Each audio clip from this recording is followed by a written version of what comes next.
नमस्कार।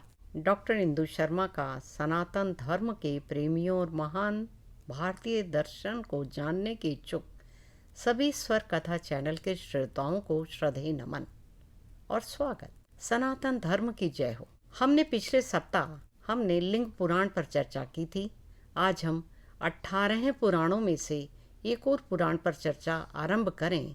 इससे पूर्व आप सभी से निवेदन है कि यदि आपने हमारे चैनल को सब्सक्राइब नहीं किया तो अवश्य कर दें, जिससे आपको सनातन धर्म से संबंधित जानकारी अविरल प्राप्त होती रहे और हम सबका प्रिय भारत फिर से विश्व का आध्यात्मिक गुरु का गौरव प्राप्त कर सके। हाँ, एक निवेदन आप सभी श्रोताओं से है, कृपया एपिसोड को अंत तक अवश्य देखें, जिससे आप हमारे महान ग्रंथों में से जो स्वर कथा चैनल के सौजन्य से जो जानकारी दी जा रही है उसका आप सभी पूर्ण लाभ उठा सकें। तो आइए हम चर्चा करेंगे वराह पुराण पर। वराह पुराण महर्षि वेद व्यास द्वारा रचित 18 पुराणों में से एक है और इस पुराण का स्थान 18 पुराणों में 12वां है। वराह पुराण पूर्व भाग और उत्तर भाग जैसे दो भागों में विभाजित है और ये भगवान विष्णु का सूचक है।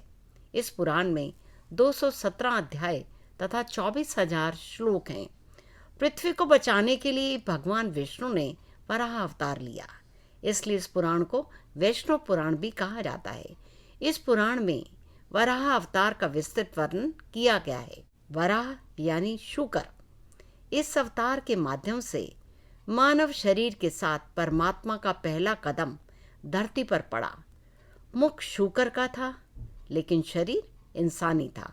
स्वरकथा के विद्वान श्रोताओं, आप सभी को ज्ञात होगा कि प्रथम अवतार मत्स्य था, जिसने प्रलय की आपदा में जगत को मनु के माध्यम से लुप्त होने से बचाया था। जब पाप का घड़ा भरा है और जगत पर घोर संकट के बादल गहराए हैं, भगवान विष्णु ने अवतार लेकर समय समय पर रक्षा की है। स्वरकथा के माध्यम से श्रद्धेय श्रोताओं से भगवान विष्णु के सभी अवतारों के विषय में आने वाले समय में चर्चा अवश्य की जाएगी। वराह अवतार के समय हिरण्याक्ष नामक दैत्य ने अपनी शक्ति से स्वर्ग पर कब्जा कर पूरी पृथ्वी को अपने अधीन कर लिया था। पुराणों के अनुसार हिरण्याक्ष नामक राक्षस ने भगवती पृथ्वी को ले जाकर समुद्र में छिपा दिया। तब भगवान ब्रह्मा की नाक से भगवान विष्णु वराह अवतार के रूप में प्रकट हुए। भगवान विष्णु के वराह अवतार को देखकर सभी देवी देवताओं ने उनकी स्तुति की।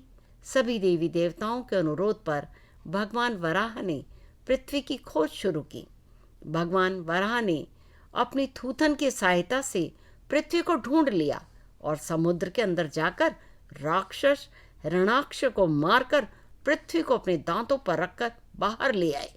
भूदेवी स्तब्ध थीं, लेकिन सदमे से उबरने के बाद उन्हें वराह देव से सवालों की छड़ी लगाने का साहस मिला कि संपूर्ण ब्रह्मांड कैसे विलीन हो गया, प्रत्येक कल्प के बाद सृजन की प्रक्रिया कैसे पुनर्जीवित हुई, धर्म कैसे सद्गुण और अधर्म दुष्ट संतुलित थे और किस प्रकार की चरम स्थितियों में भगवान विष्णु विभिन्न रूपों में अवतार लेते रहे। भगवान वराह ने भूदेवी के कठिन प्रश्नों को संक्षेप में समाधान किया।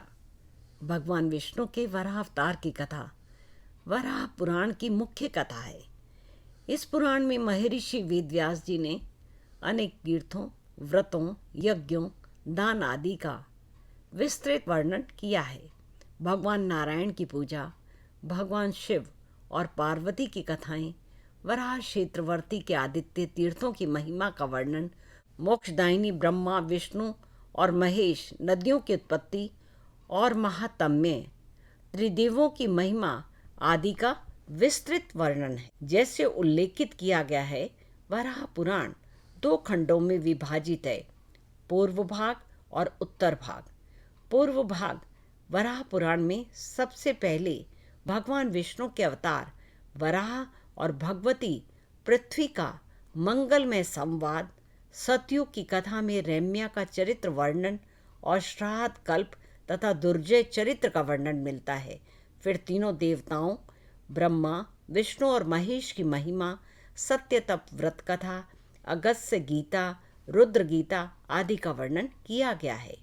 वराह पुराण के प्रथम भाग के अंत में ऋषि पुत्र के प्रसंग से यमलोक का वर्णन, कर्म विपाक तथा विष्णु व्रत का वर्णन तथा गोकर्ण पापनाशक महात्म्य का वर्णन किया गया है। इस प्रकार इसे वराह पुराण का पहला भाग कहा जाता है।